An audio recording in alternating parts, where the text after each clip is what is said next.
What? What is this? So slow to catch on. Look at those monsters! Relax, beautiful.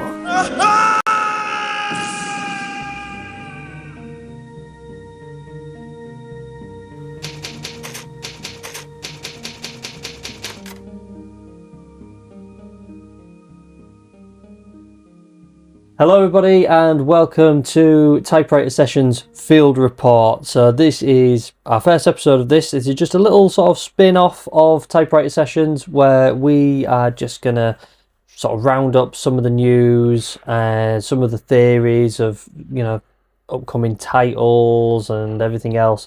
And in this very first episode we're going to be discussing everything to do with Resident Evil Requiem. So this is our Road to Requiem episode. So, of course, I'm Brett, and as always, I'm joined by James. Hello!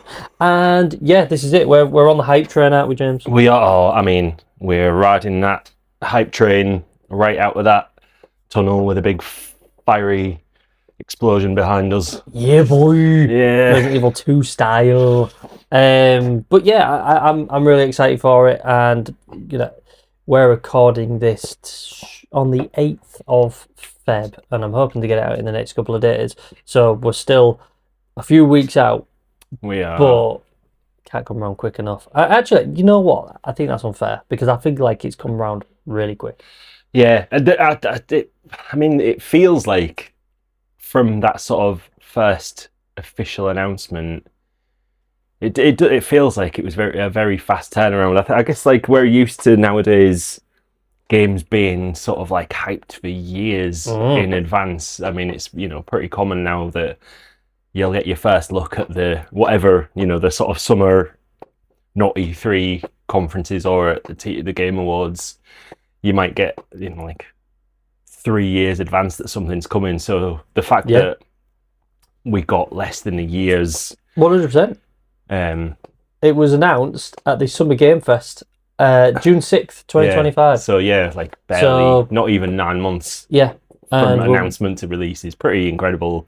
I think they've clearly like realised that you know, Capcom have anyway that the best thing for them to do, because I feel like that's been the case with a lot of the Resident Evil titles. I think they've decided that, you know what, we're not going to announce them until we know we're actually on track, that we're going to release it, because I feel like there was a really quick turnaround for 8.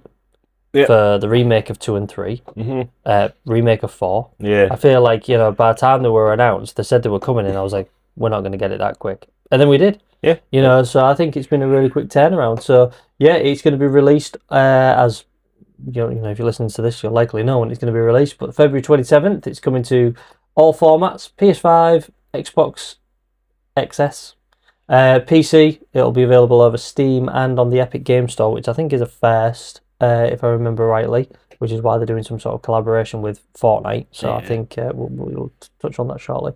And then it's getting a release on Nintendo Switch 2 with cloud streaming availability through GeForce Now. So is it just cloud gaming on Switch 2? It's not like natively running from the hardware, or is that an option? I believe it's running natively as well.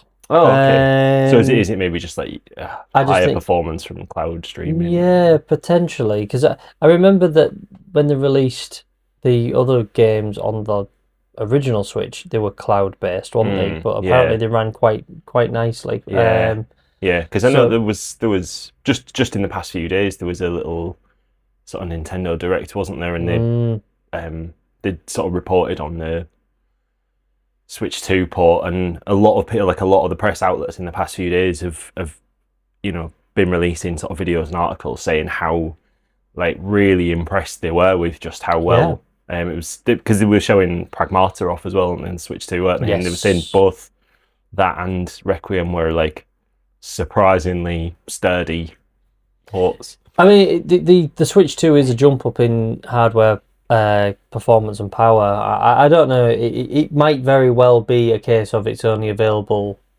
because of streaming and through streaming. So I don't know on that for certain, to be quite honest with you. But yeah, I think it's pretty cool that they are releasing it on there. But I've been very tempted to get that Resident Evil collection that they've released, where it's like the new trilogy, so 7, 8, and 9 all together. The gold editions, yeah, isn't it? And it comes in like a really nice looking box. But I'm really tempted to get it just for the sake of my collection. But then at the same time, I'm like, it's just a box. It's like it's just a sleeve with 3 cases inside it. That's the. I mean, you could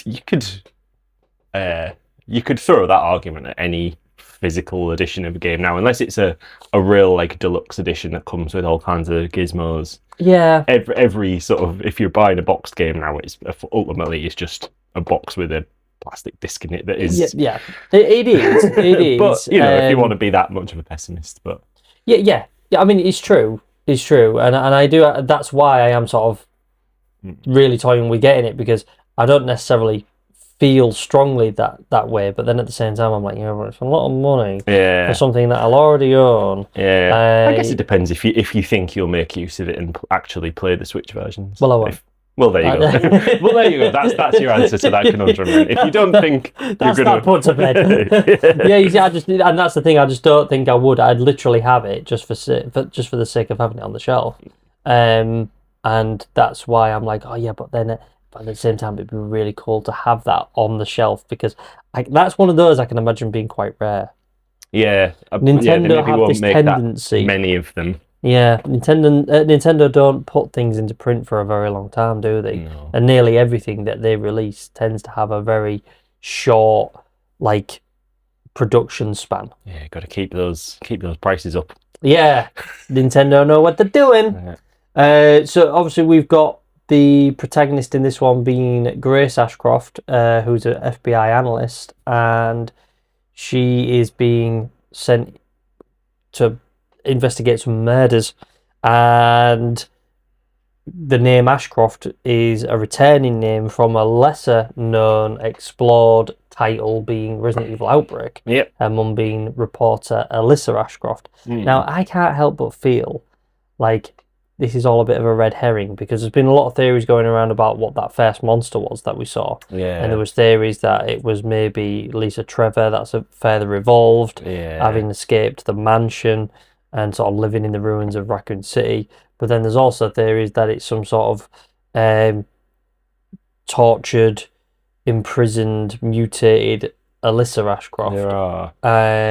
But I'm just wondering, is it a red herring? I think it is. I think they knew exactly what they were doing with those early trailers, just sort of teasing that big stalker monster, because they knew that people were going to fly off on all these like mad theories. But I think the more that's been revealed about the game, especially in that last sort of it's like showcase video they released a month or two back, where they've made it clear that there are multiple sort of big mutated stalkers, because there's the big chunky dude as well. So I think that was actually just a massive red herring, and that they're not actually, they're just monsters, and because they've said now there's multiple, you're going to encounter multiple enemies of that sort of that type.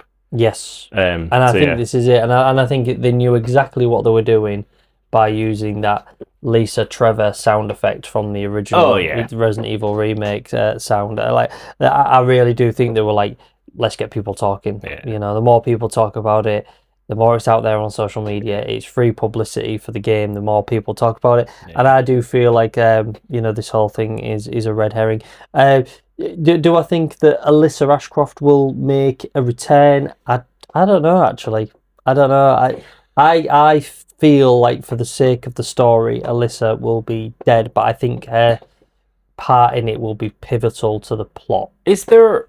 Am I just misremembering? Was in some of the footage that they've released earlier on, is there a part where it seems like there's either some sort of prologue or maybe even a flashback at some point where you're playing as Alyssa? You're either playing as Grace with Alyssa, or you're playing as Alyssa with Grace, but I think you might be playing as a younger Grace with Alyssa. Right, yeah. And it looks like they're trying to escape something. Yeah, you're definitely playing part of the game with Alyssa, so there is some sort of... And she's got like a red coat and everything. But yeah, I think... I do think, there's a bit of a... it's a bit of a red herring, and I think I think Alyssa will be indeed dead. That's my theory. But I think she's going to be referenced multiple times throughout the game in terms of like all of this story is going to have come about because of her work and her research. It would be very strange for them to have picked her daughter, who was like up until this game's announcement not a known Didn't even character. exist. Yeah. So it would be odd for them to have been that specific about who the protagonist of this game was going to be without it heavily tying back into the sort of Outbreak story. I'm going to put this out there, but I'm really hoping that the reason they've like spoken about Alyssa Ashcroft and that they've seemingly just pulled this character out from this very relatively unknown Resident Evil title from somewhere way back, is that maybe finally, because they can never seem to get an online version of Resident Evil working up and running and right, because they've done reverse and all this other kind of stuff, maybe, just maybe, we're going to get a remake of Outbreak. Do you think? Can you imagine? Because we will talk about this game in an upcoming episode. It's not that far away in terms of the games we're covering. And we will be getting to it before long. But we never here in UK and I think Europe never got to experience Resident Evil Outbreak as an online game. Yeah, they could. I mean, even just like a port, even just as a spruced up port of those HD original release. 2 games, but you know, Capcom and the Resi team specifically seem far more into remaking than they do.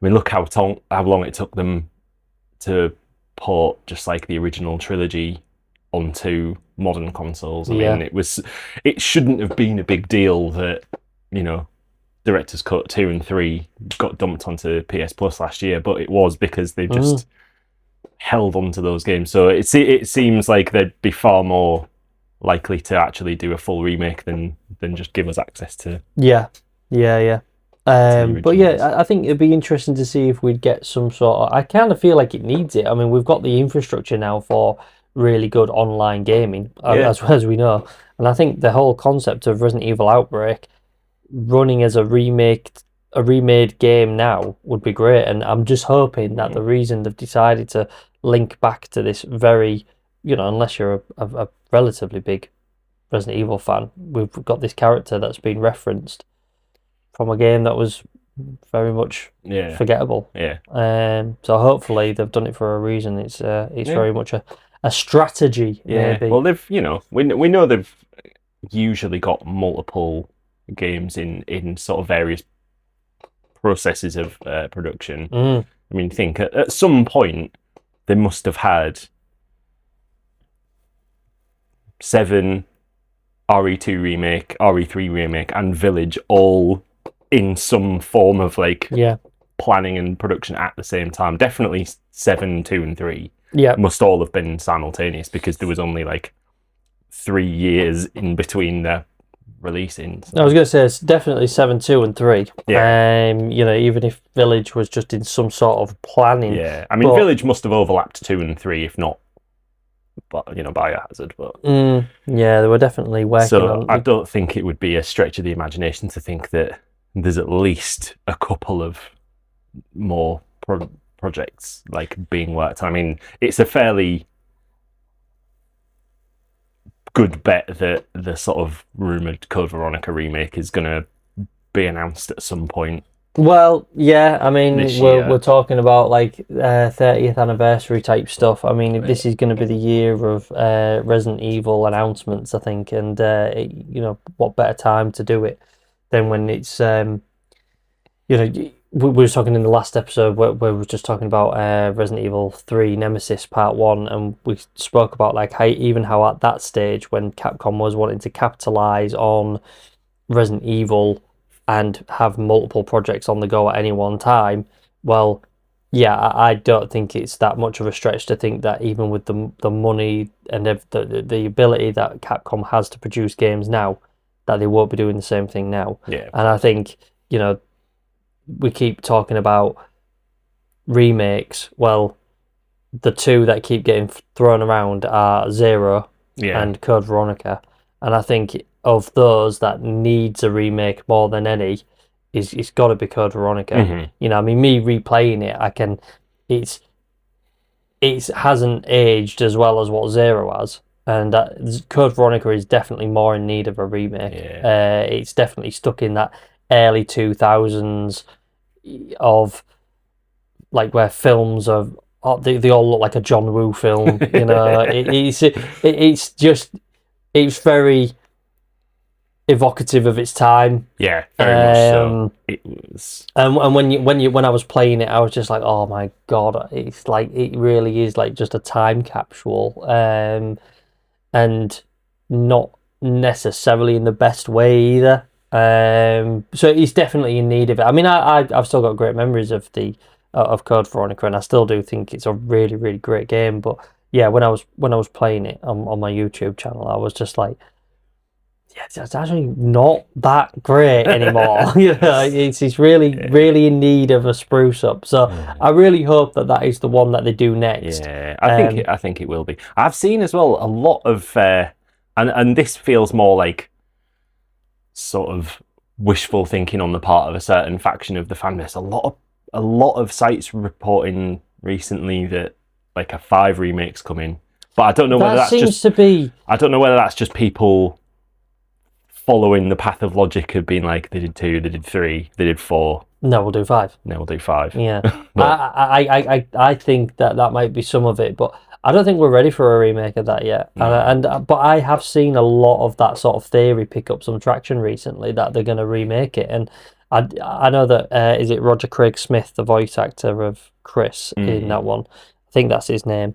He's like said now that they're not doing it anytime soon, and I don't know if maybe he's just like he's either saying that because he doesn't know, or he's saying that to throw people off the scent a little bit. But yeah, I don't think we need one yet. I mean, don't get me wrong. Like again, in terms of a Resident Evil game, could it do with a remake? It probably could, just to tone it down its ridiculousness a little bit. But... And it's a 17-year-old game. You know, like much more recent games than that have had full ground-up remakes in the last few years. So it's not out of the realm of possibility. But yeah, I think when you look at how many games are still either like completely locked to like a archaic console ecosystem, or at the very least are like, even if you can still play them on modern machines today, are very outdated. I think Code Veronica, Zero, and Outbreak are probably like the strongest candidates. I know there's still a sort of vocal proponent of people that want one remade, even though one's already had possibly the most perfect remake of any video game of all time. But well, funnily enough, there was a comment on one of our episodes on YouTube where someone said, "Okay, what's your favorite, and what do you think is the best remake?" And I mean, I replied as as myself, because it was on my YouTube channel, and I just said, well, me personally, I actually still think and believe that the Resident Evil remake is the unequivocal Resident Evil experience. Yeah, absolutely. And I think, although the other Resident Evil games and remakes that we've had have been absolutely incredible, but that as a game still has the horror element to it.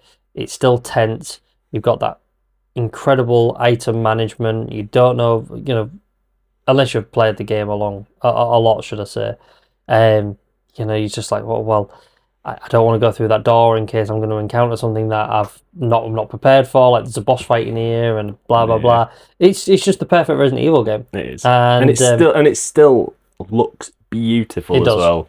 It really does. Especially if you're playing the sort of HD version on that was the sort of PS4, Xbox One era. But even now, like play that on a PS5 or a Series X, and it's just Well, I'm playing through outstanding. My episodes of Zero are going out at the moment on my YouTube channel, and I'm playing through that. And again, it runs on the same engine, so it still looks just as good.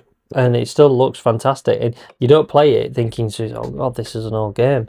You look at it and you're like, "Well, it looks this way because of the format of the fixed camera angles and everything else, and it doesn't look old. It's done very well to age the way it has." And I think again with if we're talking remakes, what's next?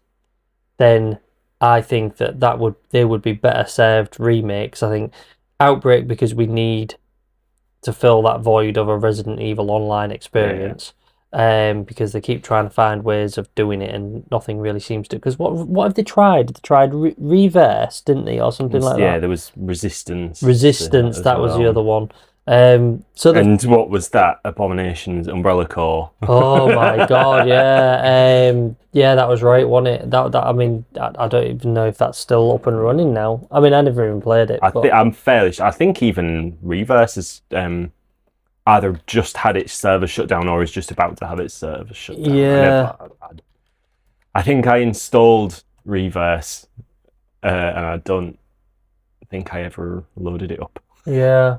It's 8 years. Oh my God. It's quite old as well on Umbrella Corps. But Resistance was released in 2020. Yeah. Wow. Crazy. I mean, that Umbrella Corps is still available on Steam. Interesting. Wonder how much support that gets. Interesting. Slightly gone off topic. But, yeah, we really have. We've gone down a Resident Evil rabbit hole. But the other, protagonist of the game, why did they deny this for so long? Is it because they just wanted to announce it on their terms? I mean, they'd have been better just not addressing it at all. But the fact that they came out and said, "Oh no, look, Leon's not in it," but then it turned out that he was, and then he was leaked anyway by Sony of all people. Yeah. Well, if you go back and look, there were some very careful choices of words. I think was it the statement something in that first sort of preview video that they released when it was like talking heads with the game director and stuff, and he said, "Oh, we tried to envision a horror game based around Leon, and we just couldn't. We couldn't make it work." It's like he didn't technically say Leon wasn't. Leon's not in the game. Yeah. It's just because that's it. We're of course talking about Leon Kennedy making his return, and I think he said, "Oh, well, Leon's not a good fit for horror." Yeah. Because he's too, he's too able to defend himself and all the rest of it. So we needed a new protagonist, and that's where we get Grace from. And it's like, yeah, okay, I remember thinking that when I watched the interview, I was like, well, you've sort of denied that Leon isn't in the game, but without saying that Leon's not in the game. It was a very carefully choiced set of words, wasn't it? But he's back, and that's given us 2 gameplay features. So we've got 2 stories. I really hope though that it's just not really like. You see, they've tried to do this before with Resident Evil, where they've tried to give us different ways of playing to experience different types of Resident Evil that we've had over the years, and Resident Evil 6 was one of those examples where it's like, well, we're going to give you a really action-oriented scenario, which is Chris's story. We're going to give you Leon's story, which is a bit more sort of classic Resident Evil. Fucking bullshit. It was just as action-packed as fucking Chris's. Honestly, this game's a monstrosity. And then they did Jake and Sherry, which was like being chased by the Oosternork or whatever it was called. And that's meant to invoke be constantly being pursued like in Nemesis. And it was just like, yeah, but who asked for this? Who asked for this fucking monstrosity of a game? You're making this up, and you've given us 3 scenarios that all feel very much the same anyway. And anyway, we're going off on topic again, but I think my point is that I hope that with these 2 games sort of running side by side, will they be able to like coalesce into one seamless game? My hope is that because with like 6, you were But you were basically treated to like, it was almost like a bunch of separate mini campaigns, wasn't it? It wasn't a seamless experience. It was sort of like each one was a very distinct, situation unto itself. Whereas it seems like this is the story just continually flips backwards and forwards between the two perspectives. I'm not entirely sure yet. Have they explicitly said it's a? Do you have any control over when you change characters, or is it? Are we looking at like is it like an Alan Wake 2 situation where there are like points in the game where you're made to shift? You can or like you're even given the option, or is it just you play a chapter, or are we talking? Is this like Halo 2 where it's like now it's time to be the Arbiter, now it's time to be Chief again, now it's time to be the Arbiter, and it just unfolds, and you're just sort of told who you're controlling in this chapter. I don't remember seeing anything specifically that tells you that you'll have one campaign and another campaign. Yeah, I kind of feel like the story narrative, a little bit like Code Veronica, where 1 minute you're playing as Claire, then the story shifts into Chris, and then you will be back as Claire again for a little bit, then you're Chris again. I think it's going to be a little bit like that, where the story's going to start, then Leon's going to come into it, then you'll switch back into Grace, and that kind of looks like that's what's happening. But obviously not confirmed yet. But I think that's going to be really jarring to play one very action-oriented game and then go into one where you've got to be a little bit more strategic. Because when you get into the flow of being fast-paced action, that's really hard to pull yourself back into being stealthy and strategic. You could look at it from both angles, couldn't you? Because you could see it from the perspective of being it's a way of sort of like tension and release. You have so much where you're just tension builds and builds and builds as you're playing with Grace, and you're like gets you to the point where you feel like you're going to explode, and then it's like, and now here's Leon. Explode away. So like, that could end up work. It could be a really, really good flow because of that. But also I do worry to a degree, like you just said, that might work against it, because you do after a while get into a certain mindset, and that's it. Because you get used to being a character that's like somewhat untouchable because of the skills and the abilities that you have at your disposal, and then all of a sudden you're like, right, wind it back now, because you can't go in there guns blazing because you're going to get your head ripped off. So I don't know, we'll see how it goes really. But all of the sort of responses that they've just behind closed doors, they've been showing off that like 3-hour gameplay section to certain like press and things like that, and the responses from that seem to be positive in that it works switching between the two characters. But I also got the impression that sort of slice of the game that we were showing off, it was very much like a bookended. It was like you play as Leon, then there's a big stretch as Grace, and then they sort of end that demo with Leon again. So whether that's representative of like the flow and feel of the entire game or not is it'll be interesting, won't it? I mean, I think they probably have carefully designed that gameplay etc. because it sounds awful, but like people just want more Leon, don't they? I mean because of playing Resident Evil 4, we've also had him in 2, but like it's crazy. We spoke about this in our Resident Evil 2 episodes, but it's absolutely insane how he's become like the hero of the franchise, when this whole thing started with Chris and Jill. But like Leon's become the staple hero of the franchise, and I think people are like wanting to they just want to play more Leon. But I think it's. I mean, ultimately, I think it comes down to the fact that Leon's just got a bit more personality than Chris.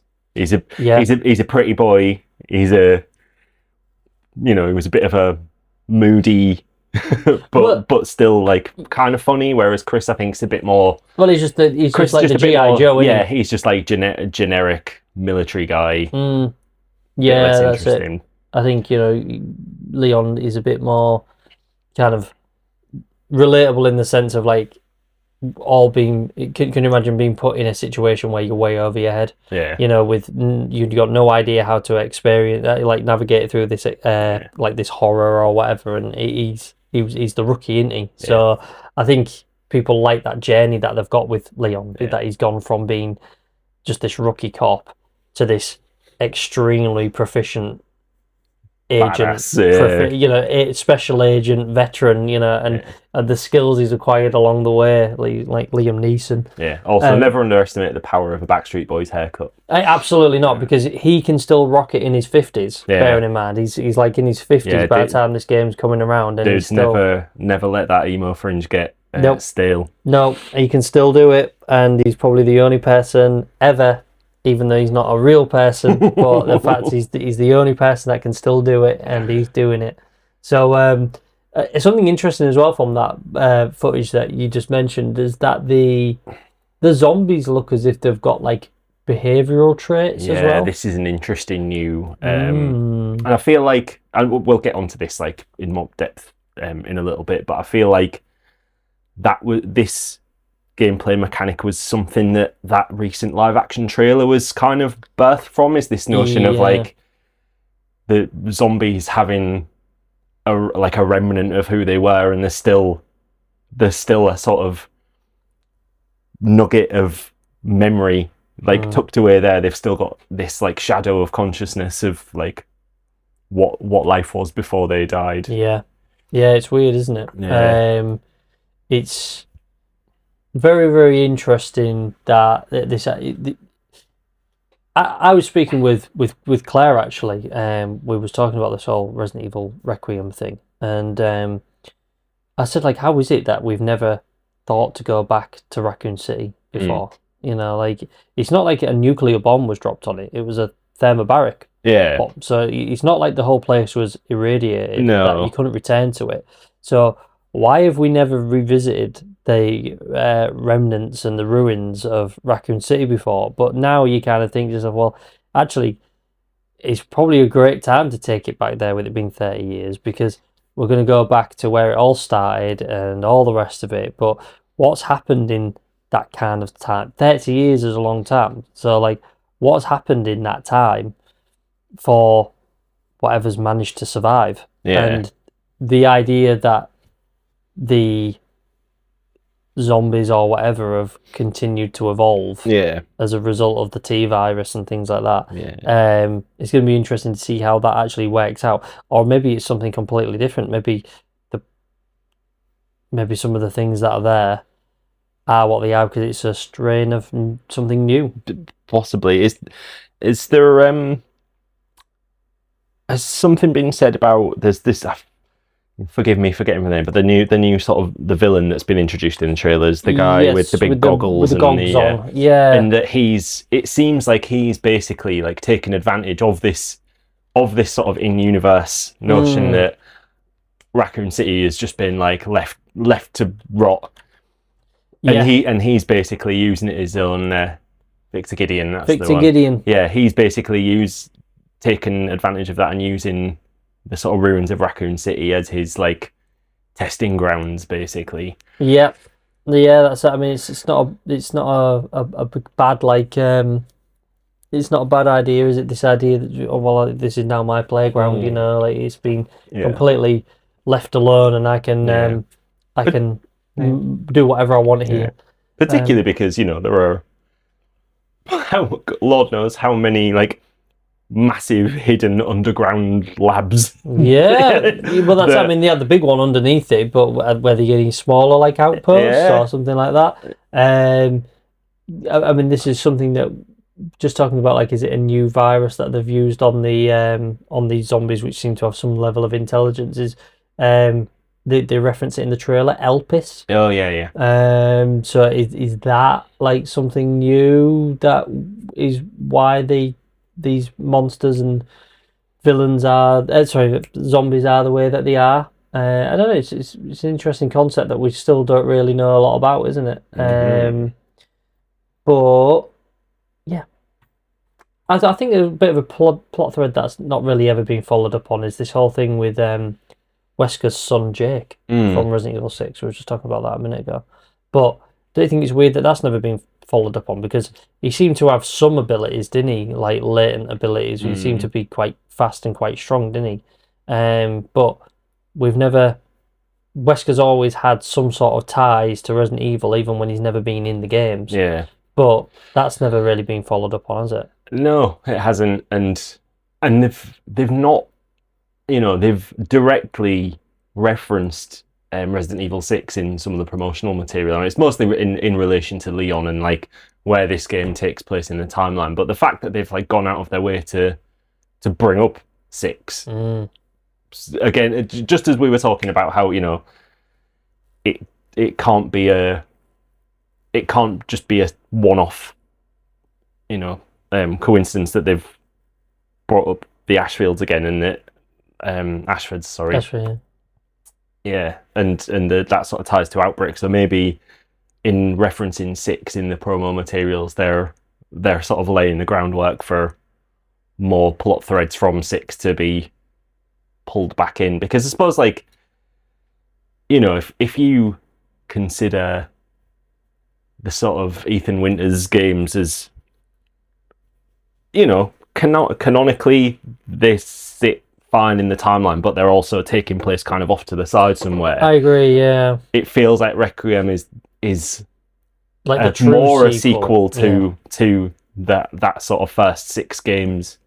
I think 7 or 8 or however many. Yeah. I because I think 7 and 8 is a weird set of sequel. It's almost like they wanted to just do something a little bit different, almost like they need. I don't know if they did it as like a break to make them think, where do we want to go with this? Do we need to buy ourselves some time? Let's create a new timeline with some new characters and some new events, because they feel so very differently and unconnected. The only way they feel connected is by like the loosest of threads that they put in memos and things like that, and that whole barge that crashes in the swamp or whatever, some sort of umbrella ship or something like that. But like, it just feels very loose, doesn't it? There's not a lot to it, and I don't know if like they were buying time to sort of figure out where they wanted to go next after 6, because I think they definitely were. Yeah, because 6 was just such a mess from a story narrative and all the rest. It was just all over the place, wasn't it? And you could tell they didn't know what to do with 6 after 5, but they knew that they wanted to get another game out there after 5 because 5 was so successful. But it's just like, but the biggest problem is that you killed the fucking villain, because Wesker really did become the villain of Resident Evil, and you killed him off, and you've rushed into making another game, and you didn't even know where you were going, and that's why Jake was all of a sudden, because it's like, well, we've still got Wesker. It's like, no, you haven't. Stop it! You're idiots. But and I think it will be interesting to see how, like, if they are going to reference 6 in some way, how else are the other characters going to factor into that? Like, are we going to see the return of any other characters? And is Jake going to be one of them? Because I feel like that is something that they've never really fully explored, is that at the end of the day, he has Wesker's blood within him. Yeah. And we all know what Wesker was. So, he was manufactured, etc. So, I mean, it also needs to be said, though, that the Resident Evil franchise isn't exactly shy about one and done characters, is it? No, that's it. I mean, how many have we got? We've got Carlos for a start. Billy. Billy, he's never been around since before the mansion incident, So in terms of a timeline perspective, what's Billy done? He's like, oh yeah, well, I killed some zombies, but that wasn't really for me, so I just fucked off and I disappeared into the night. Whatever happened to Billy? So so who knows? And I think that one of the exciting things about Requiem really is that them knowing that it's this game that's landing on like the 30th anniversary of the franchise. It's the first time they're returning to Raccoon City since Resident Evil 3. That isn't like in some sort of like flashback or retelling of there've been games obviously that have gone back to like Welcome to Raccoon City and like the sort of the Chronicles games have like recreated the sort of bits of the mansion incident and the Resident Evil 2's events and things, but this Requiem is the first time in like chronologically in the actual sort of timeline that we've gone back to Raccoon City since Nemesis. So it's such a it would be wild for them to not use this as a way to like even if it ultimately just falls down to like fan service moments, but there's got to be more to them coming back to Raccoon City than just showing you the ruins of the police station. Do you know what I mean? Well, there's clearly going to be a story narrative driven out of it, and you're right. You know, when you think about all these games that have tried to sort of recapture the whole thing of Raccoon City, I mean, again, games like Operation Raccoon City, which isn't canon, but people loved those characters that were made through it, and I think some of them have been mentioned in other titles, so like they've clearly wanted to keep those characters going, but the game was intended for you to sort of give you more of Raccoon City, because people have loved that, and it's been another one of those with Resident Evil where it's like, well, they killed Wesker, the villain, which everyone loved. You know, we finally got him back in a game where he was an actual visible antagonist that you would confront. Killed him off at the end of the game, and then Raccoon City, people wanted more of Raccoon City. They blew it up. Yeah. You know, it's just like, you blew it up before. I mean, I knew that they would have had to have done something. They couldn't just keep churning games out happening in Raccoon City. But again, I can't believe it's taken us this long to sort of get back there. But again, maybe that's part of the story narrative. You know, we talked briefly about the trailer with Michael Monroe in it, which was released just recently, and people again, they're saying that it's the best Resident Evil movie we've ever had, and it's literally a few minutes long. But I think it's because it's filled with these little beautiful Easter egg moments where you've got officers dressed up like Leon in his original RPD uniform, and you've got the streets just laden with fucking chaos, and you've got zombies. You've got that little beautiful Easter egg where if you listen really carefully, you can hear the nemesis in the background. You can just about see it, like see a very in the sort of smoke and steam like behind a crashed cop car. You can just sort of see his outline like moving in silhouette. I'll have to have a good look at that because I still haven't really seen that. It's really like they've kept it subtle, which is admirable, because they could have very easily just been like, there he is. But there he is. But it's probably big arrow pointing at him. It's probably more because if they'd have just stuck Nemesis there where everyone could see, that would have just sent the internet down a spiral of being like, oh, it's Nemesis in Requiem. Exactly. And I think it's we were just talking about this before we started recording, but like I think there's definitely got to be more to that trailer than just getting you on the hype train of the destruction of Raccoon City and returning, because the fact that you hear those soldiers say Raccoon City is ours, I think that's a plot thread to something. I think there's a unit in there or something, you know, whether Gideon's a part of these people or whatever, I don't know, but so there's got to be something more about that. I really do think so. His goons, does he have his own sort of paramilitary operation that's it, you know, he's got his own little faction, his own little unit that he's working separately from Umbrella, and he's going back. I don't know, but I just feel like it was just such a key moment of the trailer that, you know, that line was just in there. They could have said anything, you know, oh, Raccoon City's clean, you know, that they've gone, they dropped the bomb and then they went through and cleaned everything out, so it's absolutely, but the fact that they said Raccoon City is ours, I was like, that means something. That I could be totally wrong. I think so, but for me, I just feel like that is a line that is going to have some sort of meaning to the story. But it's a great trailer though, and it's been another great way of amping people up for the game. You know, I think, you know, will Micah Monroe appear in the game? I would love that. Can you imagine? I love her. I was so excited when I found it was her, because I'm a big fan of like It Follows, and I was going to say you love It Follows, and The Guest as well. The Guest's probably in my top 10 movies of all time. The Guest, have I seen? Oh no, I haven't seen that. But Charlotte has. Has that got Dan Stevens? It has indeed. Yes. Yeah, I haven't seen that. It's a fantastic movie. I won't go down that route now, because I can talk about that for an hour. But, I'll watch that though. But it was awesome seeing her. She was good in Watcher as well. Have you seen that? No, I haven't seen that actually. No, I'm aware of that film. But watch it. It was good. And Long Legs as well. Yeah, she was great in Long Legs. She relayed that part really well, actually. Yeah. Loads of great fun. But putting her in it, it's like, well, will she have some sort of part in the game? I don't think she will, personally. No. But I mean, she was, zombified and not shot looking, in the head by the end of the trailer. And not looking very well by the end of the trailer. No. But I saw someone, I can't remember who, but I saw someone else commenting on that trailer online, and they said how cool would it be if at some point in the game you're like, if you're ever like allowed to sort of like explore the sort of city ruins, and you could find that grave with with her sort of rotting corpse slumped over it. That would be that would be really cool. One of those things. Yeah, that would be a really nice little link to that trailer. It would be so cool. But yeah, I thought it was great.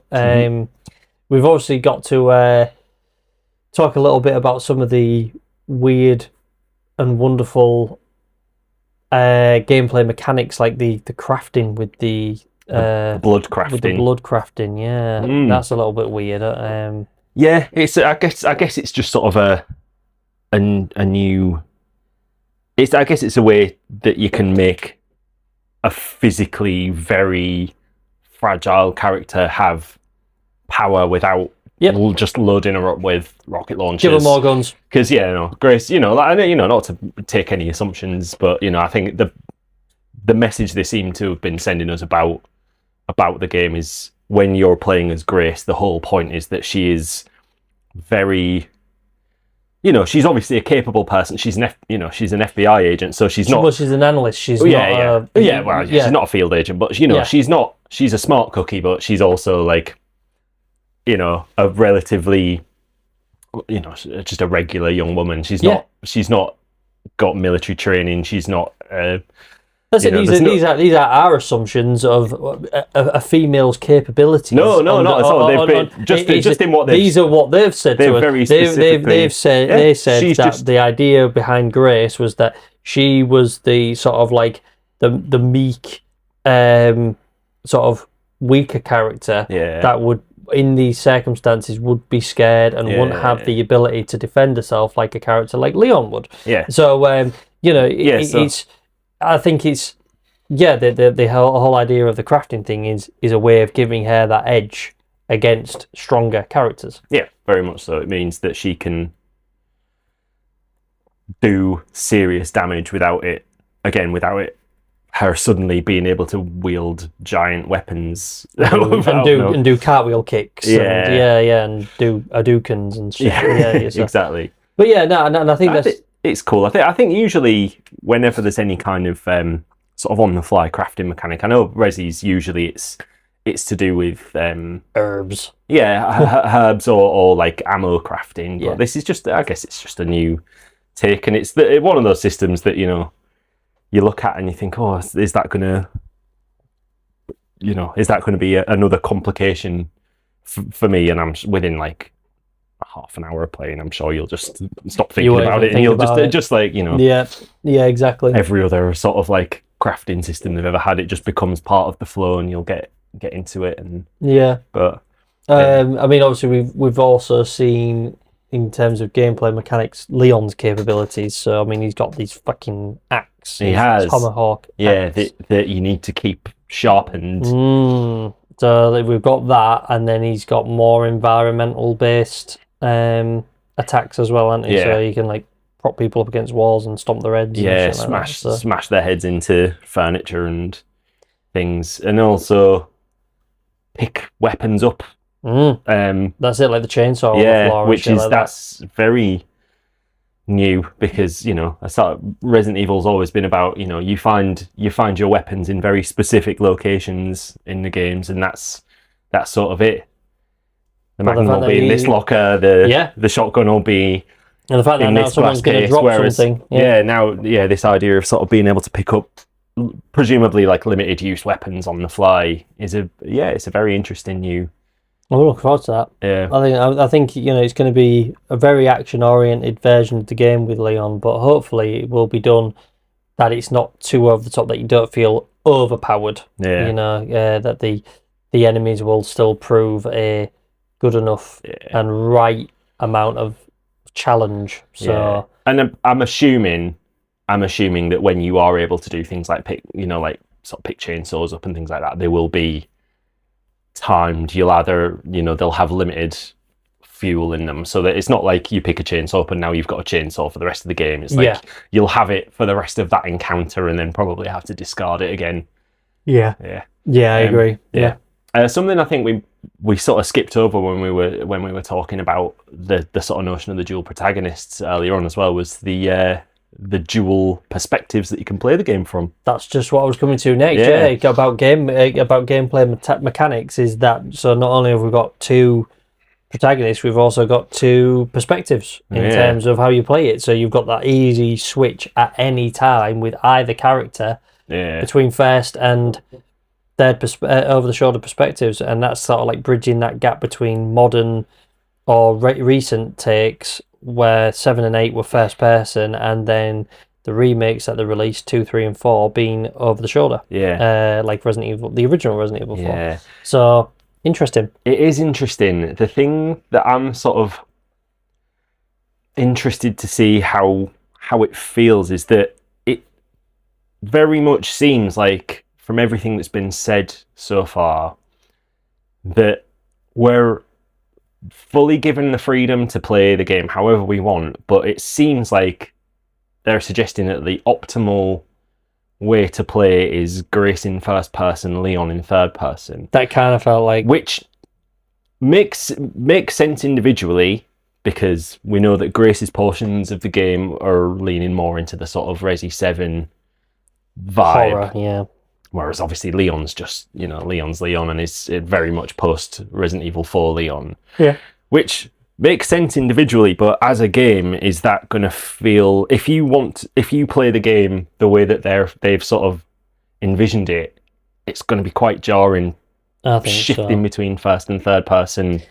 I think I must admit my intention of it is to play it all in third person. I think I'm the same. I can understand why totally and 100% that Grace's version of the game will be very atmospheric and very tense playing it from first person. But at the same time, I did have that concern that if not only I was switching between play styles, I was playing between perspectives, that would be really difficult to sort of get my head around. And the fact that you can change it whenever you want on the fly is also great. But I was just like, well, I don't want to constantly be going, all right, I'm just going to see what this is like in first person. I'm going to see what this is like in third person. And just keep changing it all the time. It's just like, no, I'm going to set the rules of engagement for myself and go, this is a third person over the shoulder game. Does it mean that I might just have a quick look and see what it looks like in first person? Yeah, probably. I probably will do. But my intention is that I am playing that game third person. Yeah. And from what I've seen in the sort of latest gameplay reveals as well, it seems that there are actually little details that change depending on your perspective. So I know one that I saw pointed out was this: when you see Grace in third person, and they made a big deal about, again, as we were just chatting about her being sort of obviously like very sort of overwhelmed and scared in her scenario, that you see her like when she's trying to like run away from things, she like stumbles and is very sort of, as a person would be if you were just a regular person running away from a giant mutant. But that those sort of like unique animations disappear in first person. Yeah, that's it. So you just if you run, your camera just drops down to the ground. So you just run. There's none of that sort of like you lose that sort of dramatic element of the which is acted out by a character model. That when you see the stumble, you feel the panic, don't you? But if all you have is just a camera angle in first person, just drop down to the ground, you're just like, oh, what the fuck? It just loses any sort of dramatic flair, doesn't it? I think so. I can't imagine playing Leon in first person just because I feel like what you throw up after like the third roundhouse kick you've done because the camera just spin round every time you do it. Every time doing a belly to back suplex, and all you can see is this zombie's back going back. It's just like I can't imagine that. It will just feel like COD, but being inside a hurricane and you're just getting thrown around. It's just like, I can't imagine it being any fun at all. Like, you want to see Leon running up the wall like it's Matrix Yeah. and landing on someone's head. You know, it's I don't really get it. I don't want to get motion sickness. No, definitely not. Yeah, Playing as Leon. it's like this generation's Blair Witch Project. You know, just like whoa, this is moving too much. But yeah, I think that was really interesting that they decided to give you that option. And I kind of understand why they did do that, but then at the same time, I'm like, well, I'd rather you just say, we're going all in on third person now. We gave you first person for 7 and 8 because it was, you know, it was relevant for that type of game we were giving you. But now, like, we're back into Resident Evil, like 4. Yeah, we're back on the main track now, aren't we? Yeah, we've given you 7 and 8. We gave you Ethan Winter's story, a bit of a sad shoot in Resident Evil, which, to be fair, let's be honest, although they're numbered, they very much are a side story, in my opinion. Yeah. But if we're getting back on the Resident Evil like train as it should be, then I think we just need to say we're back in third person. Yeah. We gave it. There's a reason we gave you 2 and 3 in the remake of 4. In third person is because that's how we want the game to be. Yeah. So, and that is how I'll be playing it. Exactly. So we've also got the different editions that they've announced. Mm-hmm. So we've obviously just got this regular standard edition where if you pre-order it, you get Grace's Apocalypse costume. And now I believe the reason they've called that Apocalypse is because this game was rumoured to be called Apocalypse for a while. Yeah, I do remember that. I think they were going to call it Resident Evil Apocalypse. That's when the rumours were swirling for a long time that it was going to be at least an open-ended game, if not necessarily full open world. But they've shot that down quite conclusively now. Yeah, which I'm happy for. I don't think Resident Evil suits the open world model. Nah. I mean, although it seems like you get some element of walking around city streets and everything, I really don't think it's going to be like fucking Fallout. It's clearly going to be story narrative driven. That you're meant to walk down that street. You know, you've not got free reign to go and explore a city. It would be really cool, which is why I'm hoping that they are going to remake Outbreak, because if you could get free reign to walk around Raccoon City in the midst of the zombie outbreak, and you could explore it with friends, and it was PvE. That would be cool as fuck. I mean, that would be great, and I think people want that. You know, but I don't think a main game being an open world game. I don't think it's Resident Evil. I agree.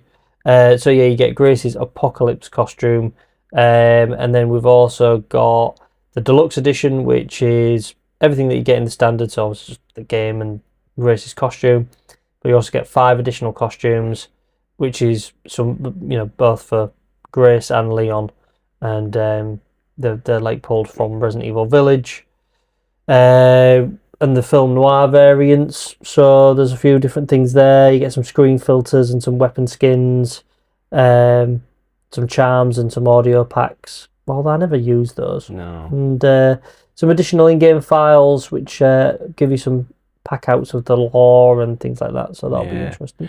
I'm never going to tell anyone else how to enjoy their game, but I mean, do you feel like the sort of atmosphere of like helplessness and tension might be undercut a little bit if you're playing as Grace dressed as Lady D?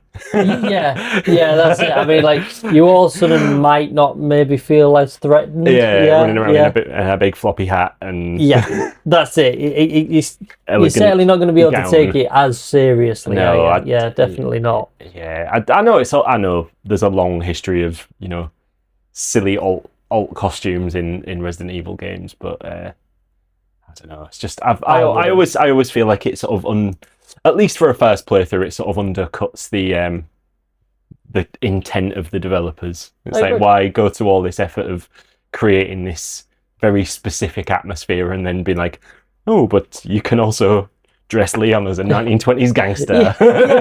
With this long silk scarf and his Tommy gun. Yeah, I never understood that. Like, I think that to use different skins after you've completed it the first time round is one thing, but playing it the first time around, we're using those skins. I'm just like, why would you want to distract yourself from I know. everything? Because you're going to be too busy laughing at how ridiculous this whole scenario is. So yeah, I never really understood that. So we've also got the with the deluxe edition, you get the really cool steelbook. Yeah. And I have to admit that I've ordered the steelbook version, but I do prefer the artwork of just the standard version. Yeah, I know with the sort of crumbling RPG. I agree. Yeah, I feel the same way. I'm like, okay, yeah, well, I get a really cool steelbook, but why do I want to just look at Leon's very Barry Burton styled Magnum? Yeah. Like, I want a little bit more from my cover than that. Presumably, that's the Requiem Magnum, isn't it, that they've talked about? Yeah, well, it's the gun that Leon seems to have as standard, which is weird that he has like a chambered gun rather than something. Well, does he give it to Grace? In that footage, it seems like as they're separated, he passes that gun through, doesn't he? So I don't even think she'd be able to use that. But no, I really like the standard artwork. Yeah. Probably a game I'll end up owning twice just so I can have the artwork. Yeah, get the lenticular edition. Yeah, maybe. Down the line. Yeah, because I think the lenticular edition is an Amazon exclusive, but I can't say for certain on that. I might be wrong. No, I think I've seen it elsewhere, but yeah, I feel like in years to come that'll end up being the rare one. Yeah, I think. I agree. Yeah, those ones tend to be very limited, don't they? Mm-hmm. I think that Steelbook will be kicking around a bit as well. But they've also put out the Resident Evil Generations pack for Switch 2, which we was talking about earlier, which includes 7, 8, and Requiem, and 7 and 8 are both gold editions. So it includes all the DLC and everything else. And Nintendo will also be getting an exclusive Pro Controller with a Resident Evil Requiem theme on it, which just looks like sort of like newspaper articles and things like that. And I have pre-ordered that because those things end up being quite rare as well. Yeah, so I've got that. Yeah. Because I've got like my Legend of Zelda Pro Controller over there, Tears of the Kingdom one. Yeah, because one because I'm a collector of Zelda stuff, but yeah, it's nice, isn't it? But nice. They were rare at one point. They did another round of them, and they're not as rare now. But I remember at one point people were like, "I can't get one anywhere," and I was like, "Yeah, I've got one, thanks." Yeah, I do like a special controller. I've been umming and ahhing for a long while about. I've not even played the game yet, but the Doom the Dark Ages Xbox controller. Oh yeah, they're nice, aren't they? Yeah, they are very nice. I do like a special controller. You're right, I do like them. And this Resident Evil Requiem one for the Switch 2. It's nothing special. It's just got like sort of newspaper clippings or document clippings, and it's nothing special. But I've got to get it because it's Resident Evil. So you know. Yeah, and also while we're on the subject of Switch 2, we've also had the announcement of Amiibos of Leon and Grace. Said it. I want them. Yeah, but they're not coming. Everything else is sort of day one, but the Amiibos aren't coming till they've said summer 2026. Yeah, so God knows what that means. Yeah. But yeah, summer. Bloody hell. You know, so it's a way off. But you know, yeah, they do look really cool. They finally announced and put images out there of what they are, and you've got one of Grace and one of Leon, and Leon's holding his juicy axe. Yeah. Have they said? I know they've announced him. Have they said what they'll function in the game? I haven't seen anything. They've just literally announced the what they actually look like, haven't they? Yeah. I'm just gonna pull it up now and see if there was anything. But when I read the articles, there was no. Oh, here we go.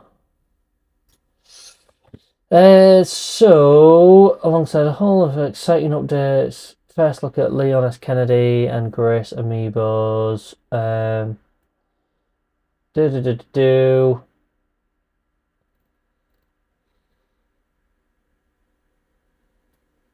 Ooh. Oh my lord. God, this article really wants you to read a lot before they get to... Yeah. Okay, so it looks like you get some weapon skins for a start. Oh. Leon gives you an in-game reward as a weapon skin. And Good. it's this hideously disgusting Oh, it really green is. and purple type Maybe thing. the worst bonus of all time, a weapon Yeah. skin. Especially in like a single player game. Like, Yeah. So who knows? I mean, that might not be the extent of it. Might unlock others. No news on what you get with Grace's amiibo. But yeah, very, very interesting that you get. Surely, for how much you'll pay for them, you don't just get a gun skin, which is hideous. yeah. Although it's probably a fair assumption that the majority of people buying those amiibos aren't buying them to use them. To get the rewards. Yeah. I think you're right. I think most people will be getting them to just to sort of have as a collector's item. Yeah. Stick on the shelf and look nice. And look very pretty, which is certainly what I'll be doing. I'm not bothered about what you get with them unlocking, but yeah.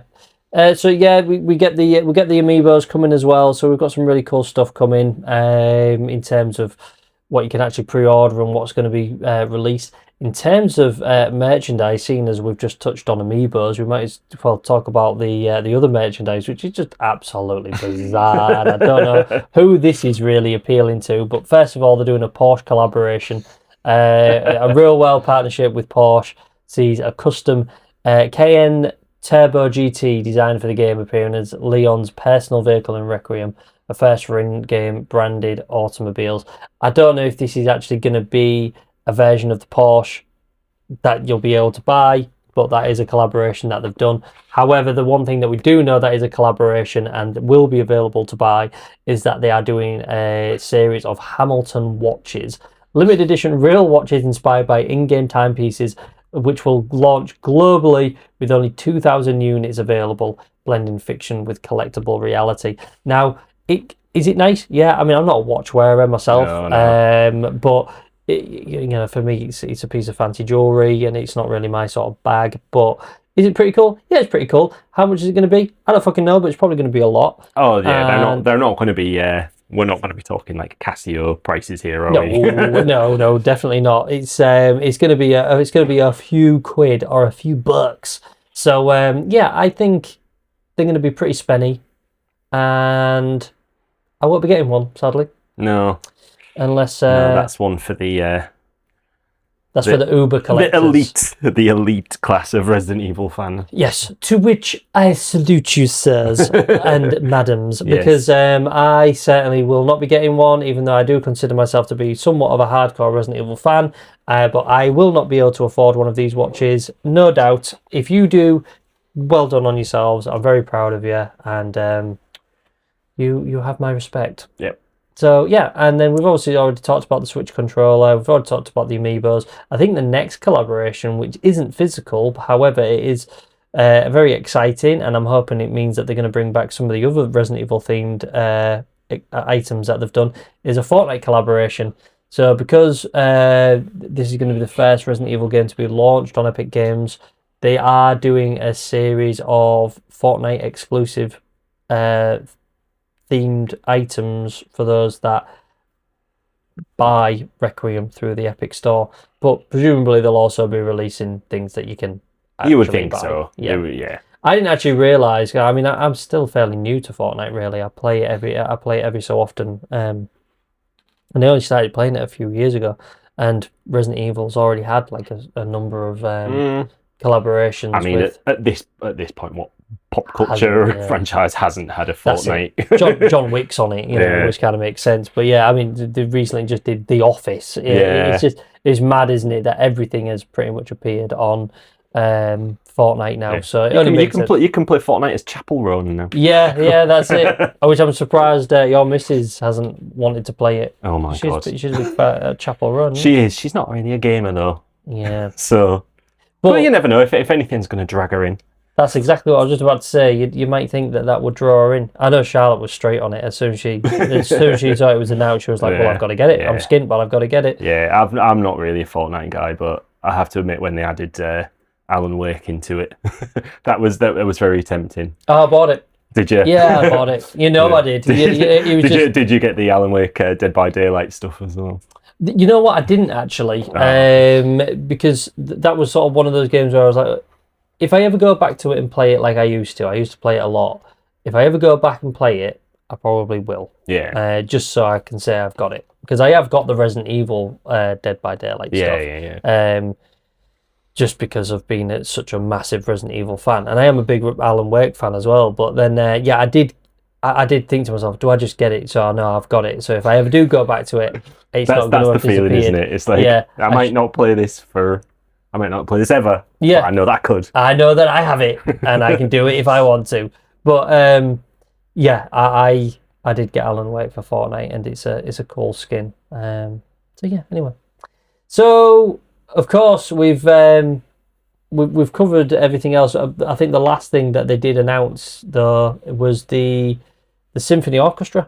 Oh yes, that's cool. I'll definitely be going to that. Me and Charlotte have already said, well, that's it, we're going. So we'll definitely be going to that. And I cannot fucking wait. Is it the Royal Albert Hall? I believe so. And I think it's in December. Yeah, what a lovely place that is. Yes, indeed. And I cannot wait. I think it's only got one date in London as well. Yeah, I believe so. But yeah, me and Charlotte have said 100% categorically we will be going. So we shall be there. So can't wait for that. And in terms of, I mean, they haven't given us any details as to what will be going on there, but you can imagine there's going to be a multitude of amazing music from the series being played. And there is some great music as well, very atmospheric. So very much looking forward to that. And finally, let's just quickly talk about some of the numerous fan theories and lore speculations. So we've touched on some of this along the way as we've been talking through this episode, but there's numerous theories about how other legacy type characters are going to return. We've obviously already seen Leon being announced, and it seems like now that major one has been put to bed, people are already starting to speculate on other type characters. So from some of the footage, people are pointing at heads and sort of silhouettes of people being other characters, ranging from Claire to Rebecca, Jill. So I think I don't really know.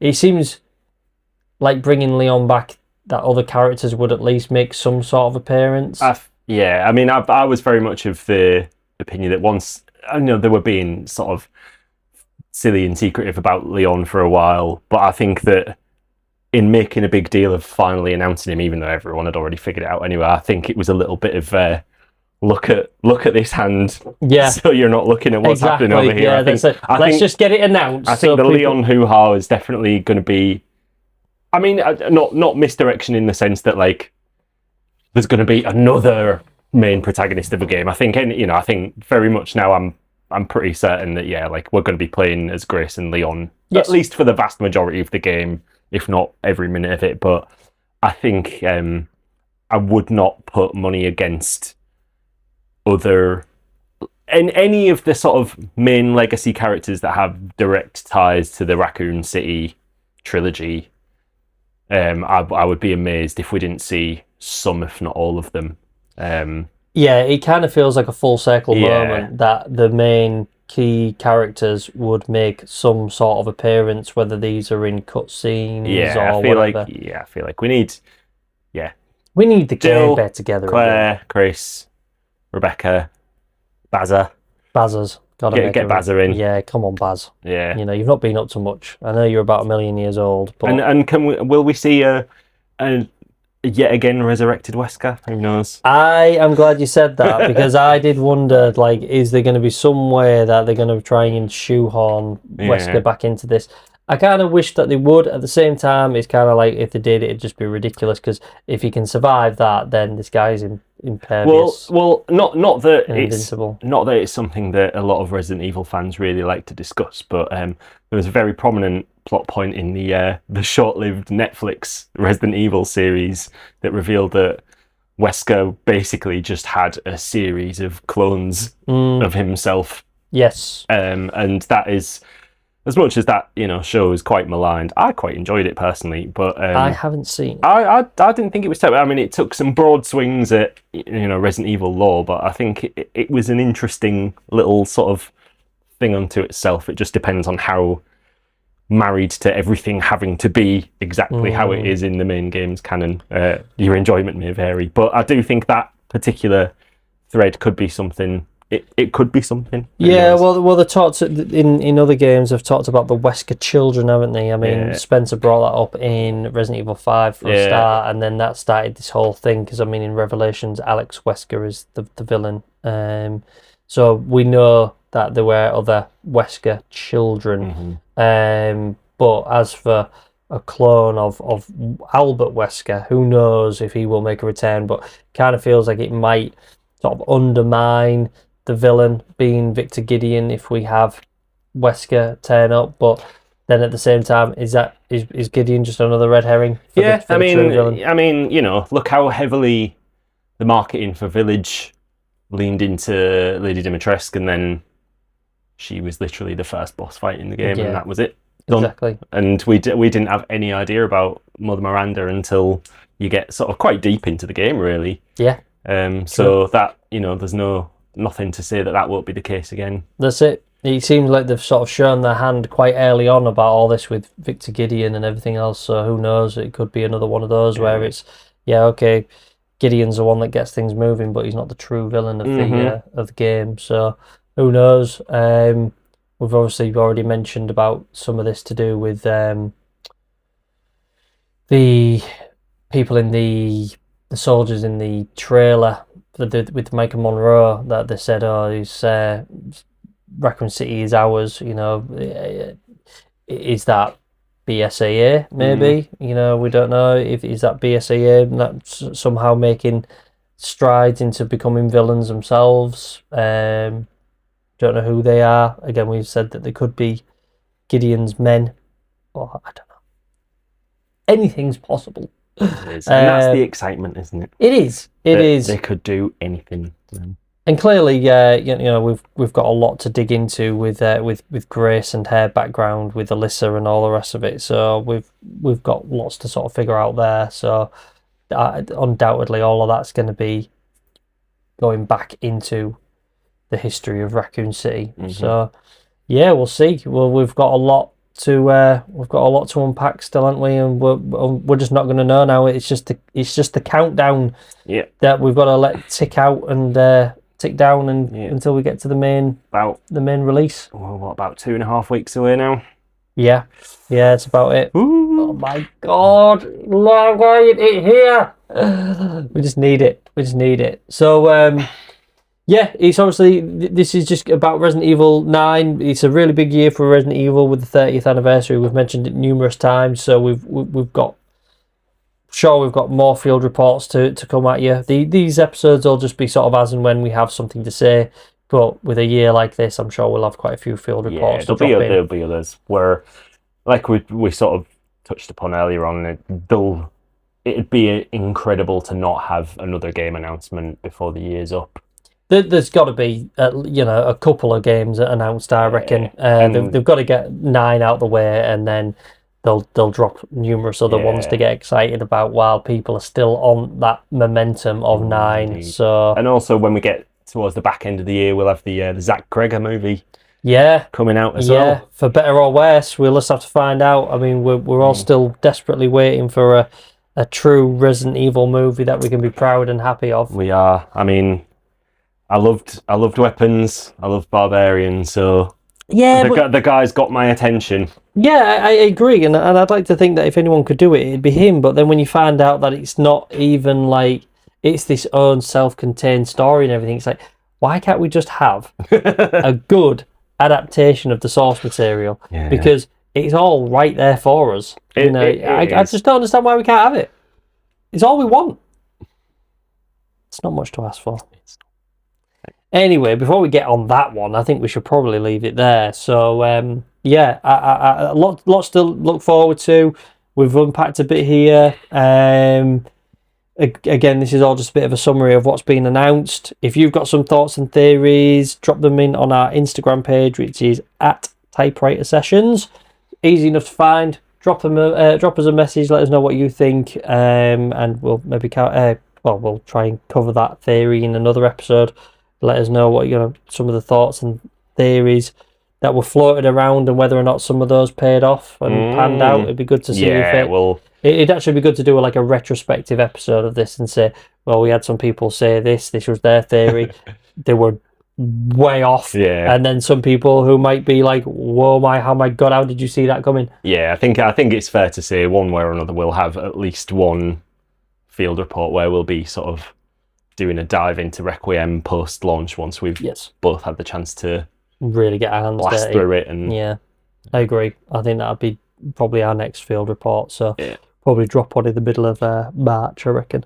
Shit. So, okay, peeps, let us know what you think. Let us know what your thoughts are on this whole Requiem thing. Let us know how excited you are, and hopefully we'll be catching up with you about that after the game's released. And keep an eye out for the early March when we'll have our concluding part of our Resident Evil 3 series, Nemesis. So that'll be coming at you start of March. So keep an eye out for that as well.